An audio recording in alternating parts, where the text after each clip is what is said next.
الصلاۃ والسلام علیک یا رسول اللہ وعلی آلک و اصحابک یا حبیب اللہ۔ محترم پیارے ناظرین، بحیثیت مسلمان ہمارا ایمان ہے کہ مرنے کے بعد اور بروز قیامت اٹھنے سے قبل بھی ایک زندگی ہے جس کا نام برزخی زندگی رکھا گیا ہے۔ اس زندگی میں لوگوں کی مختلف حالتیں ہیں، کوئی خوشی میں ہے تو کوئی غم میں، کسی کی قبر جنت کے باغوں میں سے ایک باغ ہے تو کسی کی دوزخ کے گڑھوں میں سے ایک گڑھا، کوئی رو رہا ہے کوئی ہنس رہا ہے، کوئی اپنی سابقہ دنیاوی زندگی کے بارے میں مطمئن ہے تو کوئی شدید غم و پچھتاوے کی آگ میں جل رہا ہے۔ غرض یہ کہ وہاں کی زندگی کا دار و مدار اکثر دنیاوی اعمال پر موقوف ہے۔ یہاں جیسے عمل کیے ہوں گے وہاں ویسا ہی بدلہ ملے گا۔ اگر قبور کے بارے میں احادیث کریمہ کا مطالعہ کیا جائے تو معلوم ہوگا کہ ان کے بارے میں پیارے آقا صلی اللہ علیہ وآلہ وسلم نے مختلف پہلوؤں سے کلام فرمایا ہے، جن میں سے ایک عذاب قبر بھی ہے۔ اس کا بڑا سبب انسان کو موت سے قبل آخرت کی سنجیدہ تیاری کی جانب مائل کرنا نظر آتا ہے۔ ہمیں بھی چاہیے کہ اس پہلو سے بھی برزخی زندگی کا بکثرت مطالعہ کریں تاکہ نیک اعمال کے ارتکاب میں کوتاہی سے جان چھڑانا ممکن ہو سکے۔ اس بارے میں چند احادیث کریمہ سماعت کیجیے۔ چنانچہ حضرت براء بن عازب رضی اللہ تعالی عنہ سے روایت ہے کہ رسول اللہ صلی اللہ تعالی علیہ وآلہ وسلم نے ارشاد فرمایا کہ مردے کے پاس دو فرشتے آتے ہیں، پھر اسے بٹھا کر پوچھتے ہیں کہ تیرا رب کون ہے؟ مردہ کہتا ہے میرا رب اللہ ہے۔ پھر پوچھتے ہیں کہ تیرا دین کیا ہے؟ وہ کہتا ہے میرا دین اسلام ہے۔ پھر پوچھا جاتا ہے یہ کون ہے جو تم میں مبعوث فرمائے گئے تھے؟ تو مردہ کہتا ہے کہ یہ رسول اللہ صلی اللہ تعالی علیہ وآلہ وسلم ہیں۔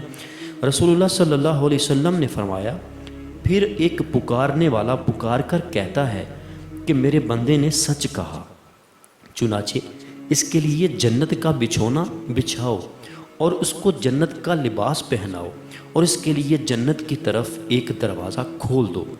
حسب حکم دروازہ کھول دیا جاتا ہے، چنانچہ اس کے پاس جنت کی ہوا اور خوشبو آتی ہے اور اس کے قبر حد نگاہ تک کشادہ کر دی جاتی ہے۔ یہ حال تو مومن کا ہے، اور بہرحال کافر تو رسول اللہ صلی اللہ علیہ وسلم نے اس کے بارے میں فرمایا کہ اس کی روح اس کے جسم میں واپس کی جاتی ہے اور اس کے پاس دو فرشتے آتے ہیں تو اسے بٹھا کر پوچھتے ہیں کہ تیرا رب کون ہے؟ کافر مردہ کہتا ہے ہائے افسوس میں نہیں جانتا۔ پھر فرشتے دریافت کرتے ہیں تیرا دین کیا ہے؟ وہ یہی کہتا ہے کہ ہائے افسوس میں نہیں جانتا۔ پھر فرشتے پوچھتے ہیں کہ وہ کون ہیں جو تم میں مبعوث کیے گئے تھے؟ وہ اب بھی یہی کہتا ہے کہ ہائے افسوس میں نہیں جانتا۔ چنانچہ آسمان سے ایک ندا دینے والا پکار کر کہتا ہے کہ یہ جھوٹا ہے، اس کے لیے آگ کا بچھونا بچھاؤ اور اسے آگ کا کپڑا پہناؤ اور اس کے لیے دوزخ کی طرف سے ایک دروازہ کھول دو۔ رسول اللہ صلی اللہ علیہ وآلہ وسلم نے فرمایا کہ دروازہ کھلنے کے باعث اس کے پاس جہنم کی گرمی اور لپٹ آتی ہے اور کافر کی قبر اس پر تنگ کر دی جاتی ہے، یہاں تک کہ اس کی پسلیاں ادھر کی ادھر ہو جاتی ہیں۔ پھر اس پر ایک اندھا اور بہرا فرشتہ مقرر کیا جاتا ہے جس کے پاس لوہے کا ایک اتنا بھاری گرز ہوتا ہے کہ اگر اس کو پہاڑ پر مارا جائے تو وہ مٹی ہو جائے۔ فرشتہ اس گرز سے کافر کو ایسا مارتا ہے کہ اس کی آواز مشرق سے مغرب تک انسانوں اور جنوں کے علاوہ تمام مخلوقات سنتی ہے۔ اس ضرب سے وہ مٹی ہو جاتا ہے، پھر اس کے اندر روح لوٹا دی جاتی ہے۔ اسی طرح ایک اور روایت میں ہے حضرت ابو ہریرہ رضی اللہ تعالی عنہ سے مروی ہے کہ رسول اللہ صلی اللہ تعالی علیہ وآلہ وسلم نے فرمایا کہ جب قبر میں مردے کو رکھ دیا جاتا ہے تو اس کے پاس 2 کالے فرشتے نیلی آنکھوں والے آتے ہیں، جن میں سے ایک کا نام منکر اور دوسرے کا نام نکیر ہے۔ وہ دونوں اس مردے سے پوچھتے ہیں کہ تو اس ذات گرامی کے بارے میں کیا کہتا تھا؟ تو وہ مردہ کہتا ہے کہ وہ خدائے تعالیٰ کے بندے اور اس کے رسول ہیں۔ میں گواہی دیتا ہوں کہ اللہ کے سوا کوئی معبود نہیں۔ وہ گواہی دیتا ہوں کہ محمد صلی اللہ علیہ وسلم خدائے تعالیٰ کے بندے اور اس کے رسول ہیں۔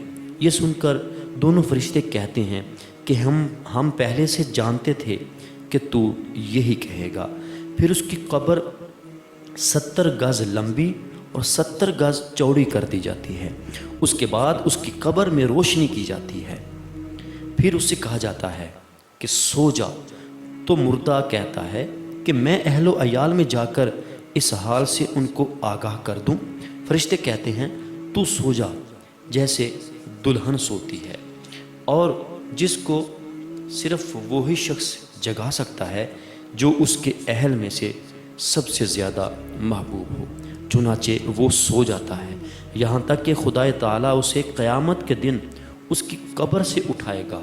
یہ حال تو مومن کا ہے، اور اگر مردہ منافق ہوتا ہے تو فرشتوں کو جواب میں کہتا ہے کہ میں نے لوگوں کو جو کہتے ہوئے سنا تھا اسی مثل میں بھی کہتا تھا، خود میں جانتا نہیں تھا۔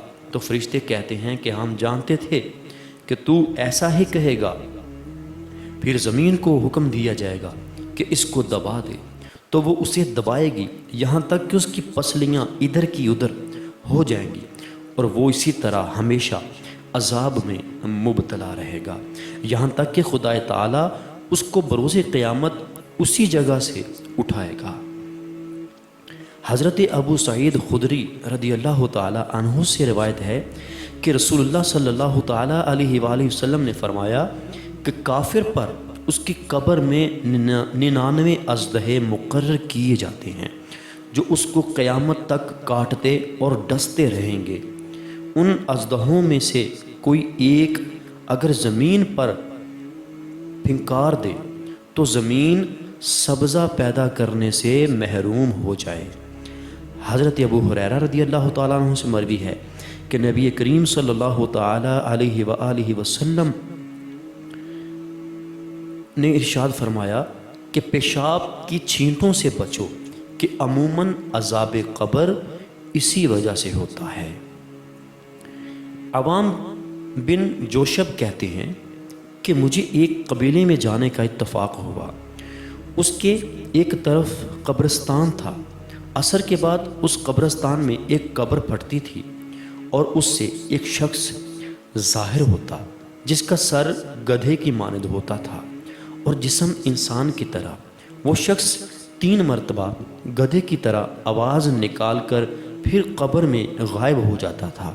میں نے اس کے بارے میں لوگوں سے پوچھا تو انہوں نے بتایا کہ یہ شراب کا عادی تھا۔ جب یہ شراب پیتا تھا تو اس کی ماں کہتی تھی اے میرے بچے اللہ سے ڈر، تو وہ جواب دیتا کہ تو گدھے کی طرح ہینکتی رہتی ہے۔ پھر یہ شخص عصر کے بعد مر گیا۔ اب یہ ہر روز عصر کے بعد قبر سے نکلتا ہے اور 3 مرتبہ ہینک کر قبر میں غائب ہو جاتا ہے۔ ابو اسحاق فرازی فرماتے ہیں کہ میں قبریں کھودنے کی خدمت پر مامور تھا۔ اسی دوران میں نے بعض قبریں ایسی دیکھیں جن میں مردوں کے منہ قبلے سے پھرے ہوئے تھے۔ میں نے امام اوزاعی سے اس بارے میں دریافت کیا تو انہوں نے فرمایا کہ ان لوگوں کی یہ حالت سنت پر عمل نہ کرنے کی وجہ سے ہے۔ پیارے اور محترم اسلامی بھائیوں، ان تمام روایات اور واقعات سے معلوم ہوا کہ مرنے والے ہر شخص کے بارے میں یہ سمجھنا کہ یہ دکھوں اور تکلیفوں سے نجات پا گیا درست نہیں، کیونکہ اخروی لحاظ سے تکلیفوں کے دور ہونے کا دار و مدار مرنے پر نہیں بلکہ حقیقتاً اللہ تعالیٰ کی رحمت کاملہ اور ظاہراً نیک اعمال پر موقوف ہے۔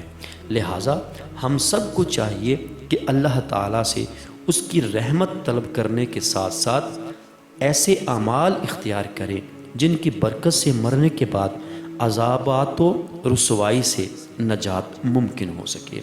اللہ تعالیٰ ہمیں عذاب قبر سے محفوظ فرمائے، آمین بجاہ نبی الامین صلی اللہ تعالیٰ علیہ وآلہ وسلم۔ پیارے محترم اسلام بھائیو، ہم اس طرح کے عذابات کے بارے میں آگاہ کس طرح ہو سکتے ہیں اور ہمیں نیک اعمال کرنے کی عادت کس طرح پڑے گی، ہمیں نیک اعمال کرنے کا شوق اور ذوق کس طرح پڑے گا؟